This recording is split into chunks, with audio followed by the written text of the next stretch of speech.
প্রিয় বন্ধুরা, এসো জ্যামিতি থেকে একটি গুরুত্বপূর্ণ বিষয় জেনে নিই, তা হলো চতুর্ভুজের পারস্পরিক সংজ্ঞা। যেমন চারটি বাহু দ্বারা সীমাবদ্ধ আকৃতি বা চিত্রকে চতুর্ভুজ বলে। আর যে চতুর্ভুজের একজোড়া বিপরীত বাহু পরস্পর সমান্তরাল তাকে ট্র্যাপিজিয়াম বলে। আর যে ট্র্যাপিজিয়ামে দুই জোড়া বাহু পরস্পর সমান্তরাল তাকে বলা হয় সামান্তরিক।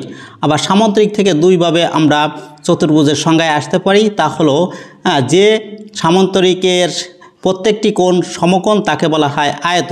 আবার যে আয়তের প্রত্যেকটি বাহু সমান তাকে বলা হয় বর্গ।